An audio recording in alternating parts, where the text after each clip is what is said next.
We now return to Thunder Warriors, already in progress.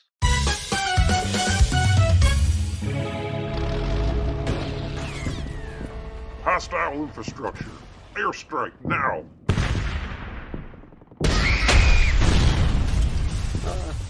Sir, I think that was a school. Well, that was an A+ shot.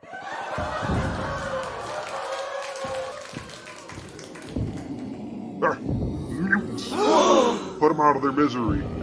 Sir, I think that's a burn ward. Hell, I call those burns.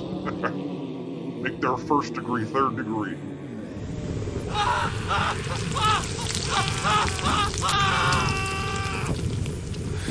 Smells like bacon and freedom. I don't understand, Commander. The enemy compound should be here. What the hell? God damn it, Private, give me that map. They got the damn thing upside down. We're not on Centurion 9, we're on Centurion 6. Oh, I guess that makes me a blunder warrior.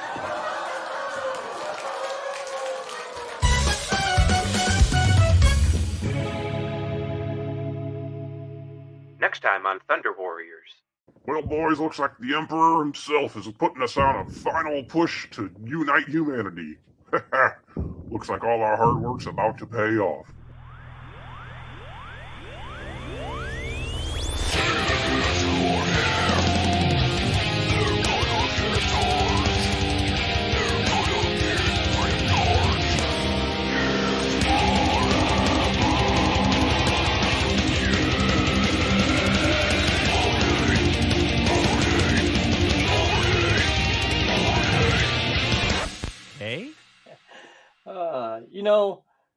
We're like almost 20 episodes in, and you'd think I'd get tired of that intro music, but I just don't. It just doesn't occur for me. Hey, everybody. Welcome to the 40K podcast. I am one half of the hosting duties, and I am Shane, and joining me is, of course... I am Drew. He is Drew. Also, I'm getting over a head cold, so yeah. if I sound a little weird, that's why. If No, I sound extra it's allergies. sexy, you're welcome. Your allergies. It's all your allergies. We can make that joke because that person will never listen.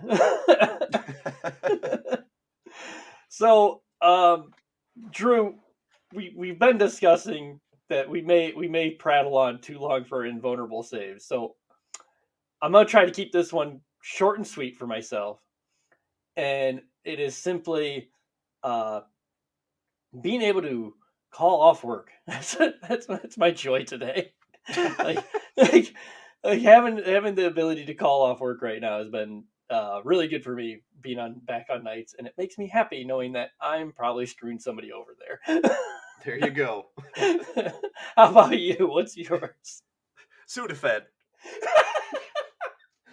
Good old sinus clearing, possibly meth creating Sudafed. The meth is just simply a bonus that it can do. Perks you up, clears you out. It's everything you want. So we are on part 2 of the Emperor of Mankind half-ass story that we're doing. Where we left off was he was reaching the outer reaches of the galaxy. He's spreading the good word of the Imperial truth, and he's decided, I'm out. I'm gonna go back home to Terra. I got me a project to work on. You all don't need to know about it. Daddy's retiring. He's gonna start selling things on Etsy out of his tool shed. Daddy has got shit to do at home. Horus is in charge. Oops. Yeah, Horus is basically given the rank of War Master. War were declared. War were declared. So Horus becomes War Master, and he's going to carry on the crusade and finish up cleaning up the galaxy. Only problem is he's going to get stuck with a chaotic pig sticker and slowly fall to chaos. Oh no, my superhuman kidney. So we're going to save that stuff for probably a future episode, probably coming up soon, is the actual heresy and what's going on. And probably, I think, and I'm live feeding this as we go, but I'm thinking, Drew, that we would probably break it down to what each Primarch was doing during the Crusade and up to their Horus Heresy and where they fell. I think that'd be a fun. The whole Fulgrim and Ferrus Manus, like that whole relationship, things like that. You saw the new Rogel Dorn tank, right? I did. Yeah, there's actually going to be a Ferrus Manus tank too. It's just not going to have a turret on top. You don't get that joke? You will soon enough. Oh, is it too soon? No, it's not too soon. It's never too soon. Not in this universe. So that's how I think would be a cool endeavor to take down. I mean, that would give us quite a few episodes in our pocket to play with. And I was going to say, we have to touch on the Horus Heresy. And I feel like a lot of other channels and 40K, like historical podcasts, I guess you could say historical, it's fictionally historical. They do like the from beginning to end, but I think it would be fun for us to kind of comment our own views on some of the more oh yeah, here are the big things that happen that are really exciting to us. How we normally do. What we are doing here is not original in the aspects of how you look at everything, like how there's other channels out there, and there are channels with better lore telling. You come to us because you want to hear two jackasses make fun of these things in our own little way. And I think that's why we're here. We're here to fill that void of maybe there's not enough of that. Not enough people having fun with the lore. Yeah, nobody else has ever talked about launching Chaos Spawn on a catapult or the overly excited Thousand Sun Ghost finally getting a buddy. That's what you come to us for. So real quick, I guess I'll hold off on this. Don't leave me. I have a talking point for when we get to how the Emperor and Horus's final father-son chat. I have a talking point for that. Okay, so the Emperor, he has decided that he is. So what we know that the Primarchs don't know is the Emperor has plans to get into the Webway. And the Webway is like a back-end tunnel around the warp. So the humanity will never have to use the warp for travel ever again through the cosmos. They'll be able to use the Webway. It's safe. There's no demonic presence. There's no chaotic presence. So he's like, this is it. This is my time. If I get this done, if I could get into the Webway and I can create a Webway for the Imperium, then we will starve chaos. Well, there would be no use. Humanity would no longer need to rely on the warp for anything. Warp travel is really, in the Emperor's Imperium, travel is the only real need for the warp. Yeah. You have Psychers in Space Marine legions at this point. Which does beg the funny question, though, of like, if his plan was to starve the warp and get the Webway going, that can't spell good news for any Psyker anywhere in the Imperium. Oh, absolutely not. Like, oh, you're tapping into the thing we're not supposed to tap into anymore? Hey, come here. I got something for you. You've all won a trip to Psyker Space Camp. All right. Yeah. Just everybody get on this space bus now. Everybody ready to go? Hey, my third eye is giving me bad premonitions. I don't know about this. Hey, shut up there, buddy. All right, we're going to give you some relaxation gas from the cabin here. Launch them in the fucking sun. There's a cool 50 for it if you get it done by 7. Problem solved. Yep. Emperor cleans his hands up. Yeah, because the Imperium doesn't need to rely on Psychers. Like the Thousand Suns, they are the most psychically potent legion at this point. That's like one of their main fighting tactics. They don't need it. They have weapons that can turn the surface of a planet to glass. Like, yeah, you don't need to rely on it. So yeah, the Emperor would be totally fine with just being like, yeah, nope, they're all dead. And like that, problem solved. Sorry, that was a little bit of a side tangent there, but so Emperor fucks back to Earth. Got the Golden Throne working. He's on it. He's trying to breach it, right? He's not creating one. He's breaching into the Webway. Yes, if I'm not mistaken. Yeah, he's basically he's just kind of like hijacking what the Eldar built. Yeah, he's like, yeah, see this? So this is mine now. Yeah, he's just like psychically building his own on ramp to their Fallen Kingdoms series of like hyperspace highway that they built. Meanwhile, Horus has fallen. He is making moves. And it's at this point, the Emperor's fucking just, he is all about this webway. And he had told, I guess we kind of glossed over this, but he had told Magnus at one point, hey, stop fucking around in the warp. Knock it off. You're not allowed to be in there. Stop. I'm warning you once, boy, or I'm gonna whoop your ass. Like, don't go fucking in the warp, okay? Because you keep fucking shit up every time you go in there. Because Magnus was an incredibly powerful psyker. So well, yeah, and it even gets to a point where the Emperor bans the use of psychic powers. yes, like he's like, we're done with this because y'all can't be trusted. Well, here's the infamous Magnus did nothing wrong, although it's very arguably, yeah, he did a lot of things wrong. So Horus goes to Magnus while Emperor's working on his thing, and Horus goes to Magnus and says, hey, come join me. We're going to go kill Father because he's a bad guy. And Magnus is like, oh, no, this is a terrible thing. So Magnus decides he's going to go psychically link with the Emperor, but he can't find him. Well, because basically nobody knows at this point, really. Not everybody knows that Horus has gone traitor. Yeah. It becomes immediately like, who can you trust? You know, if he sends a message. At this point, the Council of Nicaea, they decided, like, the Emperor hosted it. The Primarchs all went there. Yep. This is where they came up with the idea of like, hey, fucking stop psychers. Yep, like, no psychic use. Like, it was heavily sanctioned. And so Magnus was like, fuck. Like, this is too important to trust through, like, the sanctioned method of Imperial messaging or any of that shit. Like, I don't know who to trust. This is too deadly. I don't want to, like, I need to let Dad know now. I can do it this way by going through the warp. I don't fucking care. It's too important not to go through the warp. Yeah, the ends justify the means. The ends didn't justify the means.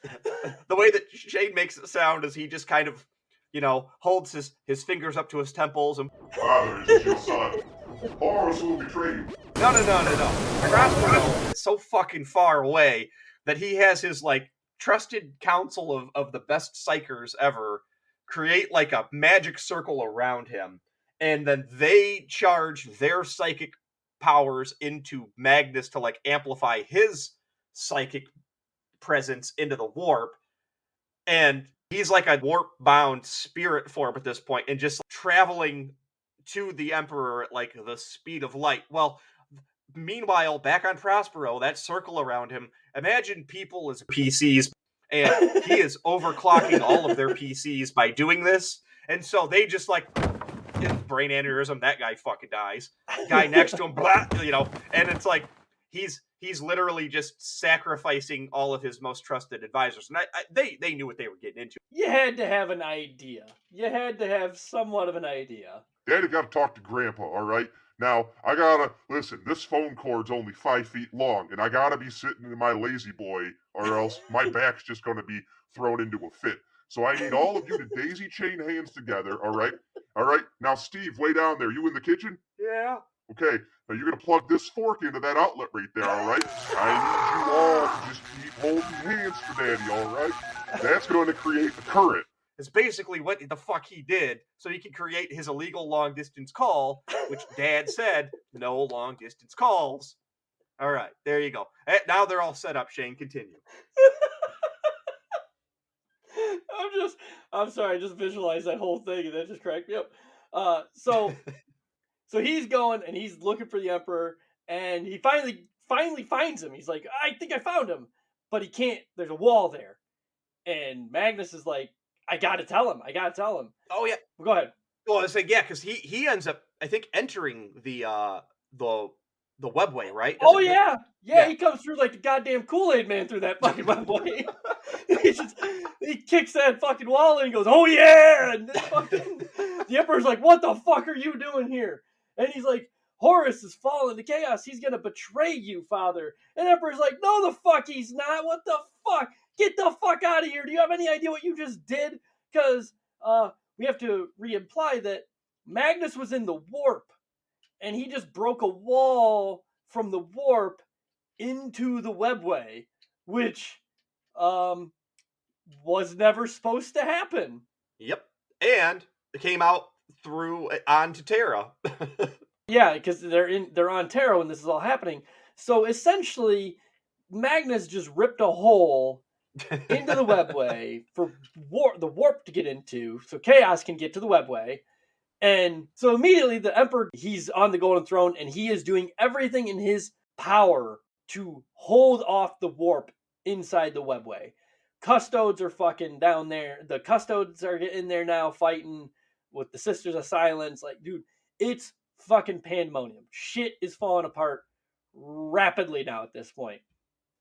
I love how, though, like, when Magnus bursts through, it's like he immediately like switches to Horus is going to betray you. Fucking what the hell did you do? Are you mad? Are you mad? and then he just psychically tears ass back to his body, and then he's like, oh, guys, I think we fucked up, guys. Nobody do nothing right now, okay? Best behaviors, all right? It's all gonna blow over. So Magnus goes back, and he's like, "Oh, I fucked up," and Emperor's sitting on the Golden Throne, doing everything in his power to keep the webway closed up from the warp. It's not going great. Chaos is now infesting into Terra. And there's a big gap there for the Emperor. There's a lot of stuff going on in the heresy. So, short and sweet version of it is, Horus is gaining some traction. He's gaining a little bit of followers because he was known for his charisma. Like, he could soothsay a planet into compliance just by a smirk and a grin and a shiny bald head. Yeah, he was known for like his pragmatism, and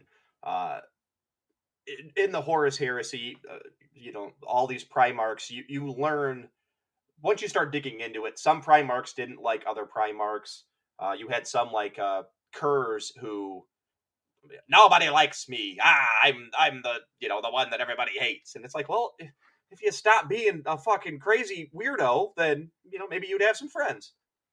But like Horus is the one where they all kind of are disarmed by Horus. Right. He's the older brother that's, oh, come on now. It's not that bad. Daddy loves you. It's everything's going to be okay. He's leave it to Beaver's dad. so he's starting to gain a little traction. He's got the word bearers under him, he's got his Luna Wolves. Things are moving along, and it's at a certain point in time when we're just going to kind of jump around here, but essentially he gets Fulgrim. Fulgrim gets wrapped into it. Then you have Alpha Legion gets wrapped up into him. Yeah, there is a galaxy-wide conspiracy unfurling, even within legions. Like, it's kind of one of those where you have Primarchs. It's fucking Hydra. It's like Hail Hydra. Yeah. They're all whispering to each other, Hail Hydra. Like Hail Horus. They start like secluding members of their own legions that they think won't turn to Horus. Yeah. And it's like they are the end. I mean, these legions aren't reaching out to some of the more obvious good guy legions, if you will. They're like fucking Ultramarines. No, they're never going to turn heel with us against the Emperor. And so Horus, being in charge of the expansion at this point, like he's in charge of the Crusade. He literally can rearrange the chessboard how he sees fit, and he does. Yes. So it's like those that are in the know are taking actions to keep the risk factors in their own legion under bay, and then under wraps, and then it's like, oh, and then the other legions that are going to be an issue, fucking send them off out in the middle of fucking nowhere. So even if they do find out, they're too far away to even do shit. Also, just the fact that at this point in 40K lore, the idea of Space Marines turning against the Emperor is like unthinkable. Right.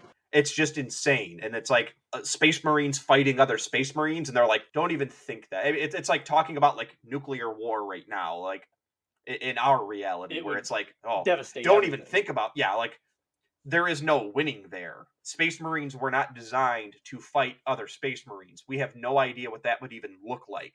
That's unthinkable. Like two tomato cans just smashing into each other.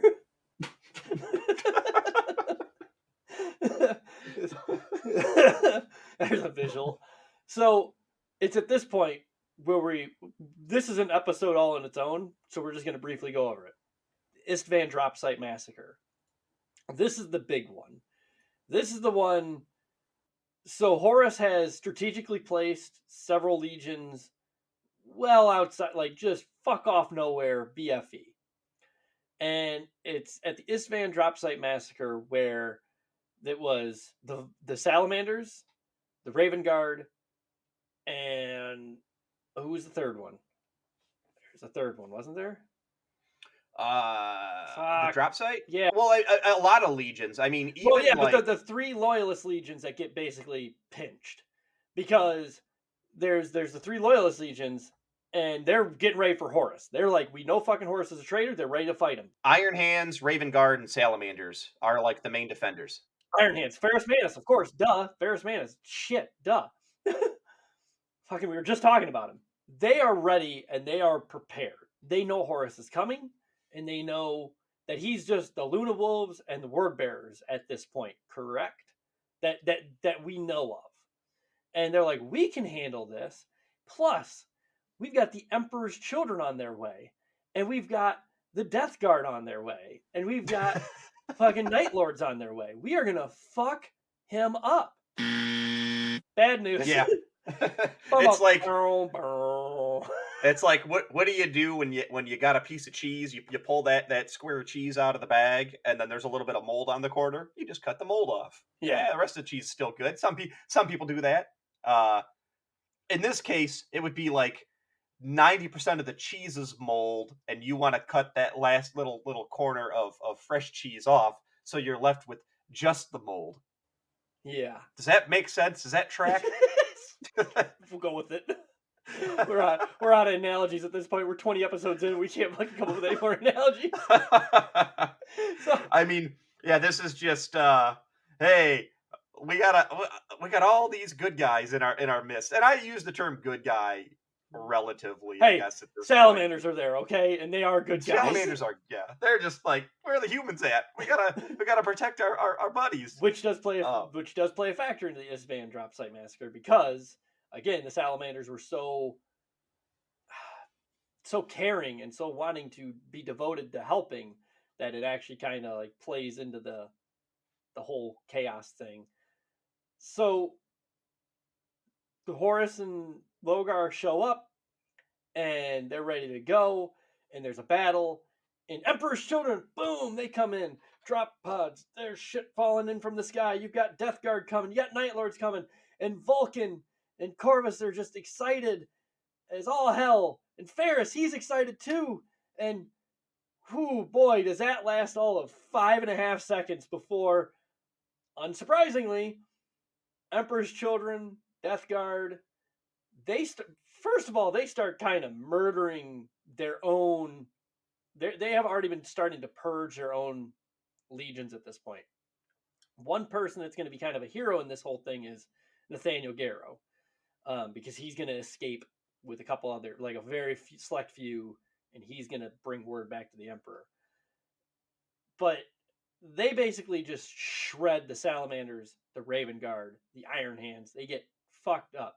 Ferrus Manus, he's pissed. He goes after Fulgrim. They have a duel, and well, so Fulgrim just decided to just go and decapitates Ferrus in a fit of rage. He didn't want to. He was trying to fight the fall to chaos, but in a fit of rage, he knocks his head off, and that's the end of Ferrus Manus.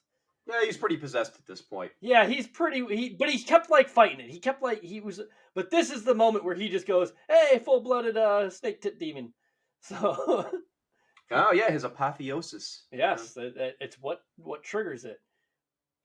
So the Isfahan drop site massacre, we're really glossing over it, but 90 some odd % of the salamanders are wiped out. 90 some odd % of the Raven Guard was wiped out. A good chunk of iron, like another 90 or 80% of the Iron Hands are wiped out. This is a fucking. It's not called a massacre for nothing.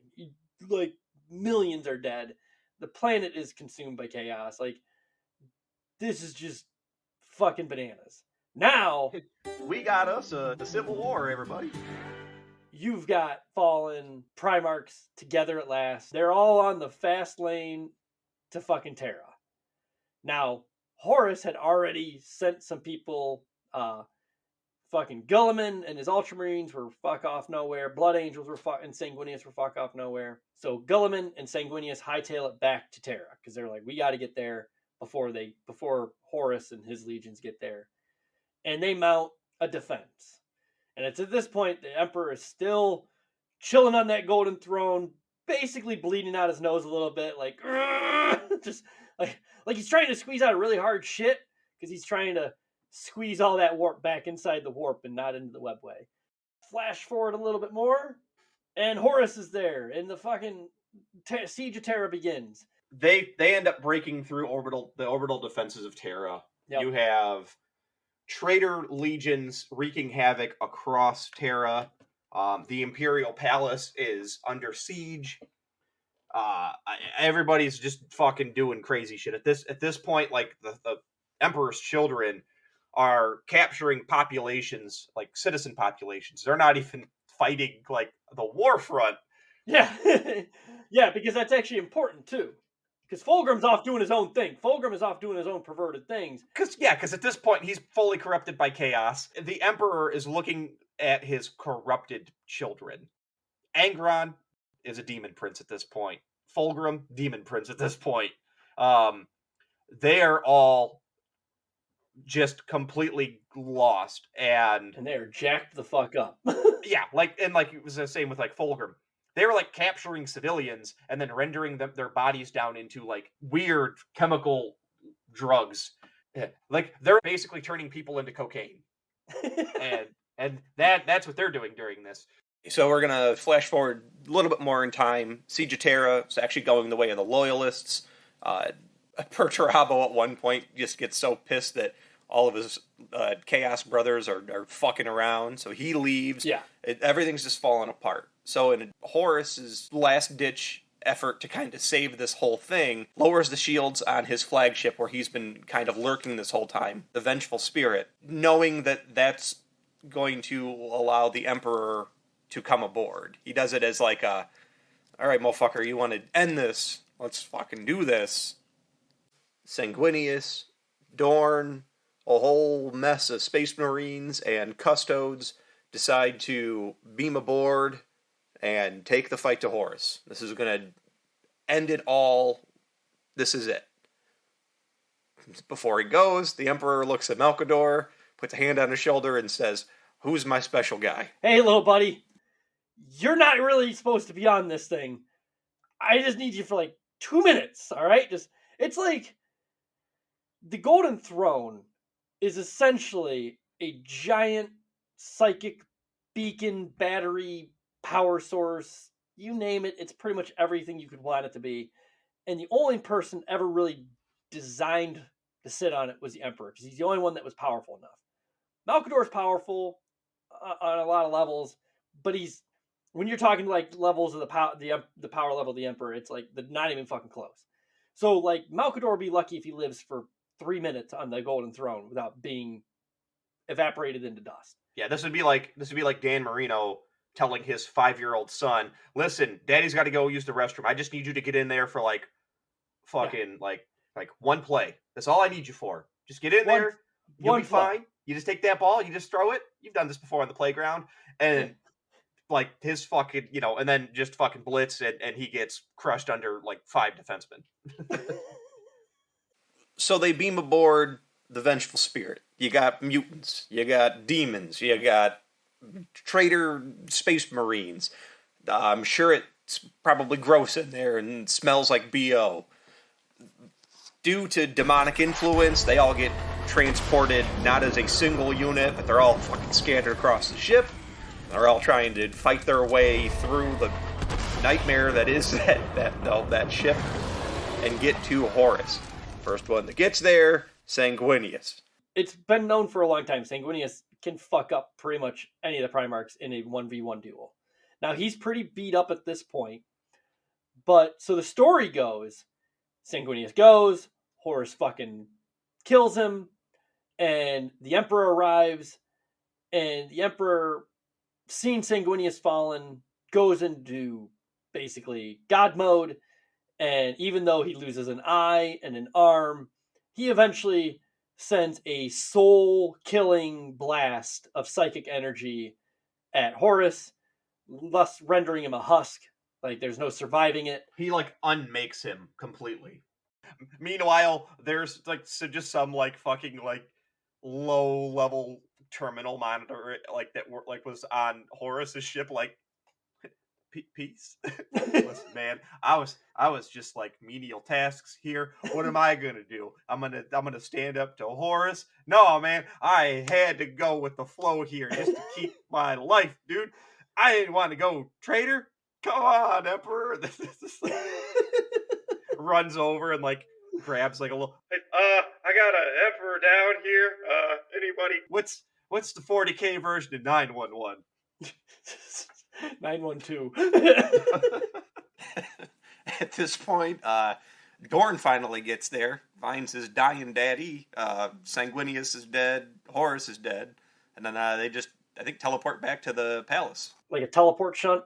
Like, he just kind of, whoop, like, boop, boop, and just a pile of hamburger comes back. Oh, Jesus Christ.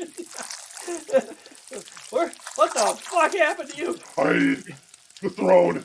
Put me on the throne. I don't know where to. We just gotta dust off all that Melkador that's all dried up and crusted on there. Because sadly, at this point, Melkador has basically become a raisin man and is dead. This is where Emperor Mankind basically becomes a complete drain on the healthcare system of Terra, and also becomes the world's largest living battery. Because pretty much he can no longer leave. If he leaves the throne, he will die. And another side note of brilliant engineering was Vulcan decided at this point that to ensure safety, or maybe it was to ensure a quick, painless death for the people of Terra, that if the forces of chaos were to ever come back and try to finish the job of the Emperor, if the Emperor dies while on the Golden Throne, then the Golden Throne turns into a planet-destroying nuclear device. Like, it'll wipe out all life on Terra if the Emperor dies. Yeah, because thanks to Magnus, you have that portal. Like, the warp has a direct entrance into Terra. That's his whole role, is to psychically hold back the warp from entering Terra. While simultaneously, now humanity can't access, like, the Emperor's great plan of, hey, we can use the warp and we can travel through not the warp, the webway. We're going to use the webway. Well, again, thanks to Magnus, the webway project is forever lost. The only person that understood the technology of the Golden Throne was the Emperor. That is now lost technology, lost science. Yeah, so because he's a fucking vegetable. Humanity is now forced to use warp technology, and therefore the Emperor on the Golden Throne projects a psychic beacon. It's basically the Astronomicon. The Astronomicon. It's like a galaxy-wide spanning like North Star. It gives you a point of reference so that you can safely have a bearing. You have a bearing now of where you're going in the warp. You can travel space by having that solid coordinate at all times. So yeah, really, really fucked up his plans. The Chaos Gods, if it was their scheming, which when you read, when we get more into like Magnus's story, he basically gets guided by voices on his journey to Terra of, hey, look at this webway, look at this portal. You can access this. You can get there in no time at all. He gets got and ends up fucking up everything. And so yeah, now Mr. Catatonic Emperor is forced to hold back chaos while simultaneously guiding all of humanity through the war as best he can. Like in as best as he can. and later on, there's stories of like the Emperor like taking people aside. You never hear the stories though, but like basically he takes Gilliman aside at one point and tells him something. We still don't know what he told him, but essentially that's when Gilliman kind of takes up the role of Lord Regent, and he's going to be like commander of all Imperium for right now. Yeah, Gilliman comes back. Bobby G. Baba G. And they basically, he's like, I need to talk to Father. Like he comes back. You have a whole bunch of bureaucrats that have been running the Imperium at this point. They've turned it into they've turned it into a religious cult. They everybody prays to the Emperor. Everything the Emperor didn't want. It has come. But ironically, has made him more powerful because it's like the prayers, the worship has actually ascended him to almost like a godhood status. Yeah. I mean, they say that like the collective unconsciousness of humanity, basically channeling their latent psychic energy through like that gets. There's like feedback of that through the warp. So if we, as a race, are all collectively like, the Emperor is going to protect me. I believe that you'll be protected by the Emperor. It's like you're actually kind of like wishing it to become reality in a way. Yeah, it's funky. But yeah, it's a weird way to look at it. But yeah, essentially, it's like in the universe of 40K, Santa Claus probably actually does exist if that's the way it works. If you just believe in something really hard enough, it makes it so. So therefore, Santa Claus could exist. Like, hello, Billy. You're my god. I got you that train set you wanted. Thank you for wishing me into existence. Could you please believe that my home is in Boca or somewhere warm? I'm freezing, but my toes have frostbite. Why hast thou forsaken me? Old kid scarred for life. Yeah, he oh boy, the Emperor man, he gets a raw deal, but he's kind of an asshole in a lot of ways. Like, okay, like we're glossing over some stuff for sure, but he's cold and calculating. He did everything, and he had every intention, if you ask me, that when he got through the webway, when he got that project off the ground, a whole mess of Space Marines were dying. A whole mess of Primarchs were going away. Like, there might have been a few that would survive because they had other uses that could be potentially beneficial to the Imperium. But, like, Angron's goodbye. Bye-bye. Goodbye fucking Eldar as well. Yeah. Their humanity is pouring through every single doorway in that webway. All of those hidden, lost web gates that you have all these, like, fucking it's not like Eldar they're gonna go through there and go, everything. what's behind that door? Oh, that's the Eldar stuff. We don't bother them. No, it's gonna be like, yep, it's ours now, kicking in the door. How you doing? Here's Johnny. Like, oh god, what the hell is that? You know, poor Eldar that have never probably seen a human before. They see these giant meat golems of humans coming through like, hey, this is ours now. These are some mighty fine resources you have. Mama, what is that stone archway? Oh, that is an ancient portal to the webway. We keep it guarded for if used in the wrong hands could cause mass chaos and much suffering. Blah. Say hello to my little friend. Meanwhile, yeah, within an instant, everything's on fire, and little poor Mama is being teabagged while little space Eldar is getting his face curb stomped into an Eldar fountain. It would have been Curse splat. Curse splat. Yeah, the Emperor, real quick too, because he got beat This by. is the way we genocide. We the Emperor, like you said, who knows exactly what happened? The stories have us say it was Horus that struck him down. There was a school of thought that maybe it was Sanguinius. Upon doing a little bit of research into like how how strong is the Emperor? Oh, God. I came across this sentence, and it makes me giggle. And it's like, well, the Emperor of Mankind is able to uh, defeat foes, or he's able to defeat 9-dimensional foes, but was once almost killed by a really strong orc. So I don't know what the fuck it means to battle a nine-dimensional foe. I don't even know what that is. That sounds like some like fucking H.P. Lovecraft Cthulhu shit. Like It's 9-dimensional because it has 9 tentacles. something like how strong was he? He's able to defeat 9-dimensional foes. Like, all right, so he can do anything. And then it's like, yeah, but he got beat one time by like a really strong orc. Like he was like Well, big. I think Like I motherfucker do was like believe 8 though foot 5. that it wasn't just a basic orc. It was the old what they call them, the Groks, the Gorks, like the fucking Primarchs of orcs, essentially. Like they were like what orcs devolved from. Like orcs used to be all like Primarch size. That's how like orcs used to be. Like they were huge warring beasts, but as the old ones and went away and the war against the Eldar went away, they kind of devolved downward. They didn't evolve. Orcs got dumber and more chaotic in their pursuits.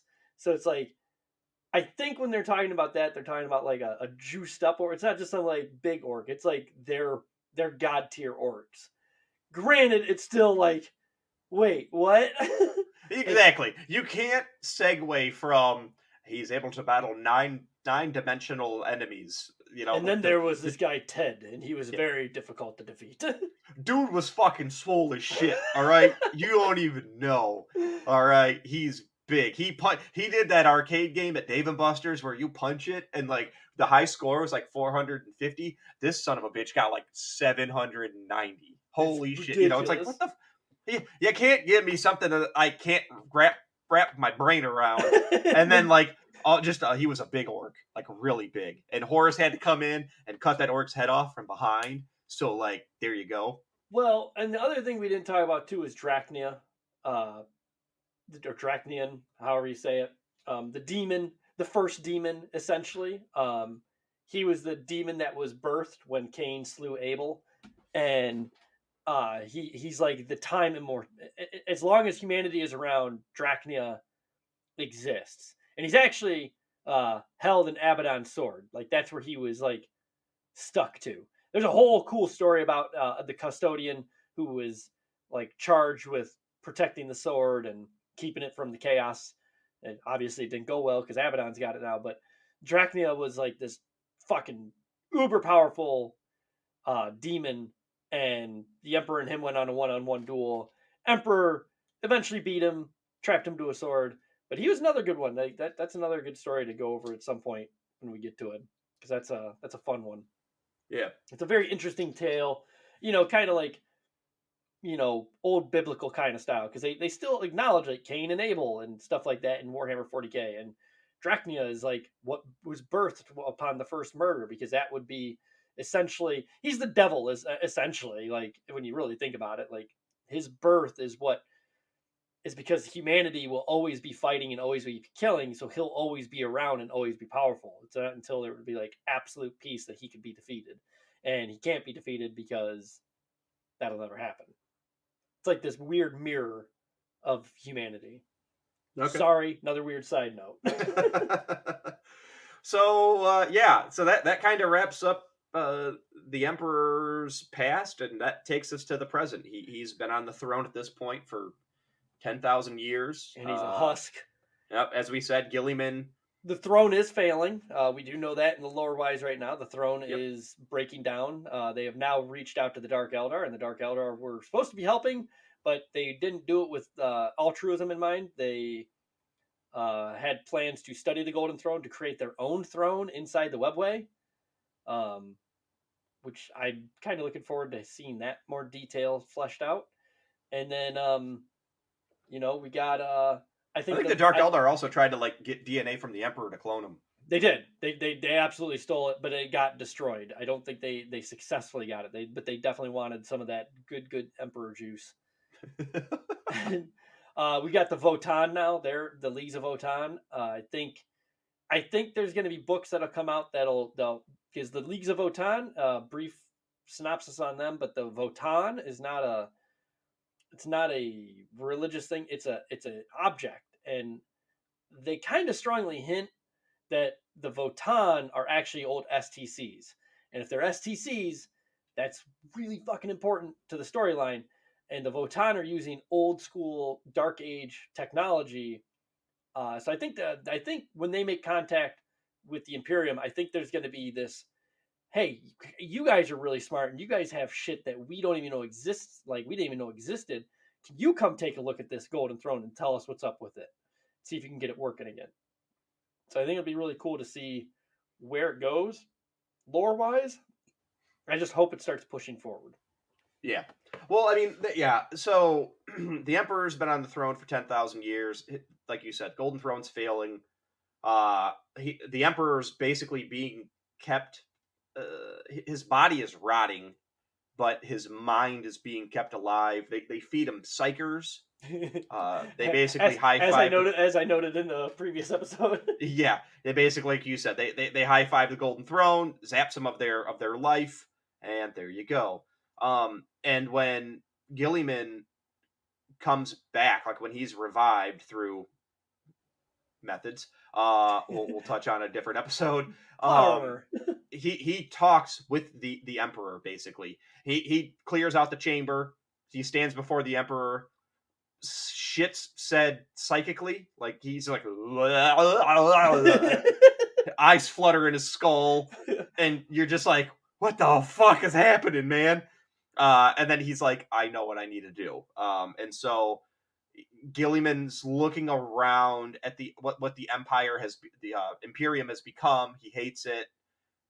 He's worshipped as a deity, as like a god. He gets his like he dies again after coming back to life, and then is like magically revived. He's like losing his grasp on reality. He's like, this is not like this is not real. These people, we are not gods. Like this is not how it's supposed to be. And is like learning to just accept it and kind of use this, like this religion is effective in guiding the might of the Empire at this point in the direction it needs to go to. So like I at this point, I think the Emperor is looking to Gilliman as like, we need to guide this horrible monstrosity of an empire into war against chaos, like lead them and then enlighten them. I think that's kind of where the Emperor is mentally at this point. Yeah, you got to use what you got at the moment. Gulliman like leaves that. I think, was it Gulliman's idea to do Primaris, or was it Call's? Well, Call had him in the back pocket, and he presented him to Gulliman. He's like, here, this is something I've been working on. This should help give you the edge. And Gulliman's like, fucking order up. Let's do this. Yeah, he's a man of like reason and science, like his father was. There is no like worry of Bobby G being like, oh, traitorous technology. He's a witch. Burn him. He's like, yes, this is reasonable. I get it. Yep. All the numbers seem to add up here. So let's go for it. Let's start guiding humanity into the next age. We'll cross all the T's and dot all the lowercase j's. Like you said, with the Leagues of Votan, you know, them being like an ancient offshoot of humanity that was sent out. They were lost to humanity. They have evolved into their own, and like I said, subspecies. The basically, Votan, the actual objects known as the Votan, are strongly hinted to be possibly STCs. I think. Yeah, they're like supercomputers, basically. Yes, that were in charge of like guiding these human frontiersmen.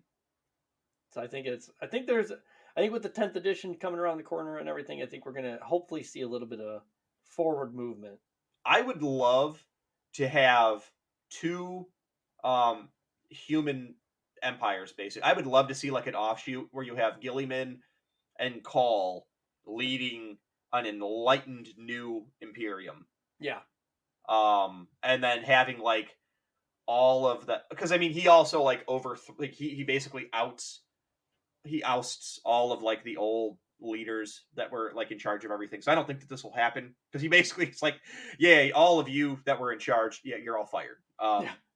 But I would love to have like the Imperial cult become like its own faction that just relies heavily on like the belief in the Emperor. It's like fully like overzealous to the max, and like that whole Mainly part. populated by Black Templars. Yeah, like just something that's like the militant church wing of the Imperium, like that paranoid.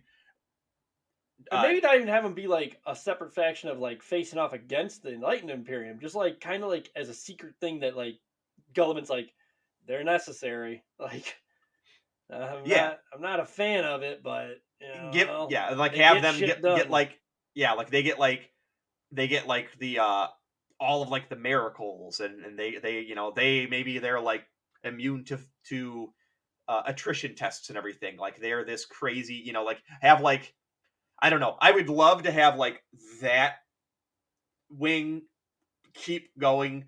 As much as it's cool to like see the Imperium evolve and advance technology wise, and like it.